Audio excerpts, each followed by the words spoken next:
जब वो दुख के साथ पैदल जा रहे हैं, उनके टाइम बर्बाद करते हुए उनके पास बैठ करके बातचीत करना उससे बेहतर होगा उनके साथ पैदल जा करके उनके बच्चे को, उनके सूटकेस को साथ कैरी करके बात करते चलते। जो हुआ माइग्रेंट को उनके रास्ते पे चलते हुए बगल में बैठ करके बातचीत करने का, वो समय है क्या? वो ड्रामाबाज नहीं है क्या? मैं ऑपोजिशन पार्टी को हाथ जोड़ करके विनम्रता से कहना चाह रही हूं, माइग्रेंट्स का विषय में हम सब साथ होकर के काम करना है। दुख लग रहा है, दुख हो रही है, पूरे देश में दुख के साथ लोग बात कर रहे हैं, क्या हालात हो गया है हमारे माइग्रेंट्स को। इतने सारे स्टेट्स के साथ कोऑपरेट करते हुए स्टेप्स जब हम ले रहे हैं, ये क्या तरीका है? जैसे कि उनके राज्य में माइग्रेंट्स का पूरे सुविधा हो रही है, बाकी सब में नहीं हो रही। ये क्या है पॉलिटिक्स बनाना? आदरणीय मोदी जी, क्या मजदूर की बेबसी अब आपको ड्रामेबाजी लगती है? 135 जिंदगियां मजदूरों की ली गई, परंतु ये आपको ड्रामेबाज लगते हैं। देश के मजदूरों, श्रमिकों, कामगारों का अपमान मत कीजिए, ये घोर अपमान है। ये देश आपको माफ नहीं करेगा। क्या गूंगी बहरी सरकार को मजदूरों की पीड़ा और व्यथा से अवगत कराना अपराध है? अगर ये अपराध है तो कांग्रेस पार्टी और राहुल गांधी ये अपराध बार बार करेंगे। आदरणीय मुख्यमंत्री जी, मैं आपसे निवेदन करना चाहती हूँ, ये राजनीति का समय नहीं है। हमारी बसें बॉर्डर पे खड़ी हैं, हजारों श्रमिक भाई बहन पैदल बगैर खाए पिए दुनिया भर की मुसीबतों को उठाते हुए अपने घर की ओर चल रहे हैं। हमें उनको मदद करने की अनुमति दीजिए, हमारी बसेस को परमिशन दीजिए ताकि हम उनको सही सलामत अपने घर पहुंचा पाए। धन्यवाद। जय हिंद। नमस्कार, मैं हूं नगमा। आपने सुना प्रवासी मजदूरों को लेकर सियासत किस तरह से चल रही है। निर्मला सीतारमण वित्त मंत्री ने ये कहा कि राहुल गांधी जिस तरह कल मिलने के लिए चले गए मजदूरों से, वो क्या ड्रामेबाजी नहीं है, वो सवाल उठा रहे हैं। देश में प्रवासी मजदूरों की हालत पर कांग्रेस पर जमकर बरसी हैं निर्मला सीतारमण। उन्होंने कहा है कि जिन राज्यों में कांग्रेस की सरकार है वहां मजदूरों को सुविधा क्यों नहीं दी जा रही। अगर यहां पे केंद्र में, दिल्ली में अगर राहुल गांधी मजदूरों से मिलते हैं तो उन राज्यों का क्या जहां पर कांग्रेस की सरकारें हैं, वो मजदूरों को उनकी परेशानी में क्यों नहीं, उनसे क्यों नहीं बात करते। आगे साथ साथ ये भी कह रहे हैं कि प्रवासी मजदूरों पर सबको साथ मिलकर काम करना चाहिए, ये राजनीति का वक्त नहीं है।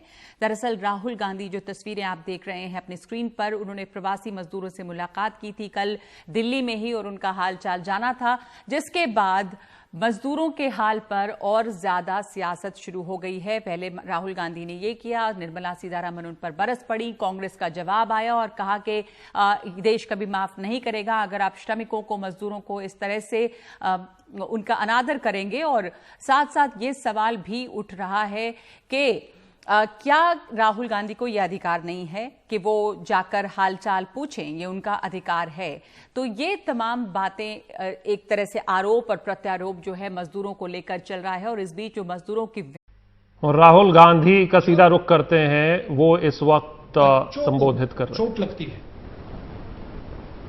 तो मां जो होती है वो बच्चे को कर्ज नहीं देती है। मां जो होती है बच्चे को एकदम मदद करती है। और जो मेरा डिसअपॉइंटमेंट है, और मैं राजनीतिक तौर से नहीं बोल रहा हूं, मैं हिंदुस्तान के साइड से बोल रहा हूं, जो पैकेज होना चाहिए वो कर्ज का पैकेज नहीं होना चाहिए। वो डायरेक्ट आज जो जरूरत है किसानों के जेब में, मजदूरों के जेब में, जो हमारे माइग्रेंट वर्कर चल रहे हैं उनके जेब में एकदम पैसे डालने की जरूरत है। और मैं आज भी विनती करता हूं, सरकार से विनती करता हूं कि आप कर्ज जरूर दीजिए, मगर भारत माता को अपने बच्चों के लिए साहूकार का काम नहीं करना चाहिए। भारत माता को अपने बच्चों को एकदम पैसा देना चाहिए, क्योंकि आज उनको पैसे की जरूरत है। जो माइग्रेंट सड़क पे चल रहा है उसे कर्ज की जरूरत नहीं है, उसे जेब में पैसे की जरूरत है। जो किसान तड़प रहा है उसको कर्ज की जरूरत नहीं है, उसे पैसे की जरूरत है, और पैसे की कोई कमी नहीं है। तो ये एक मेरा मेन मैसेज था, राजनीतिक मैसेज नहीं है, क्योंकि मैं ये इसको इसलिए बोल रहा हूं क्योंकि अगर हमने, देखिए, जब मां अपने बेटे को पैसा देती है उसके दो कारण होते हैं। सबसे बड़ा कारण प्यार होता है कि मां बाप अपने बच्चों को प्यार करते हैं, और फिर दूसरा कारण होता है बच्चा माता और पिता का भविष्य भी होता है।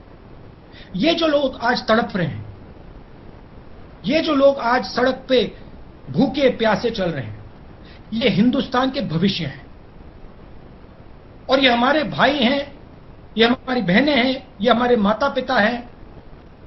इनको हमें पूरा समर्थन करना है, और सिर्फ सरकार को नहीं। मैं आपको, रिपोर्टर्स को धन्यवाद करना चाहता हूं कि आप खड़े हुए, और आपने जो हिंदुस्तान में हो रहा है, जो सड़कों पे हो रहा है, हाईवेज पे हो रहा है, वो आपने पूरे देश को दिखाया।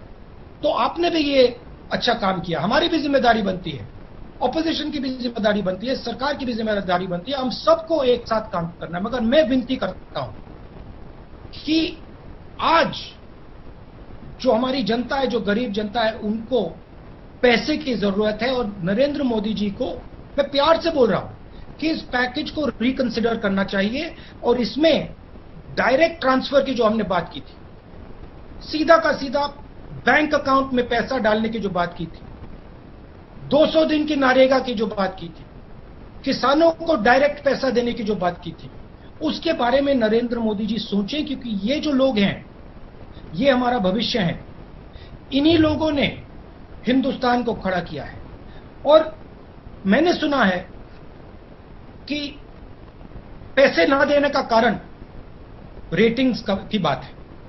कहा जा रहा है कि अगर हमने आज थोड़ा डेफिसिट बढ़ा दिया तो जो बाहर की एजेंसीज हैं वो हिंदुस्तान की रेटिंग डाउन कर देंगी और हमारा नुकसान होगा। और मैं प्रधानमंत्री जी से प्यार से कहना चाहता हूं कि हमारी जो रेटिंग है वो हिंदुस्तान बनाती है। हमारी जो रेटिंग है उसको हमारे किसान बनाते हैं, मजदूर बनाते हैं, छोटे बिजनेस वाले बनाते हैं, बिग बिजनेस वाले बनाते हैं। आज उनको हमारी जरूरत है, उनको पैसे की जरूरत है। रेटिंग के बारे में आज मत सोचिए, विदेश के बारे में आज मत सोचिए, आज हिंदुस्तान के बारे में सोचिए, और इनको एकदम आप पैसा दीजिए, और फिर देखिए जैसे ही ये लोग काम करना शुरू करेंगे, रेटिंग बिल्कुल सही हो जाएगी, कोई प्रॉब्लम नहीं आएगी रेटिंग।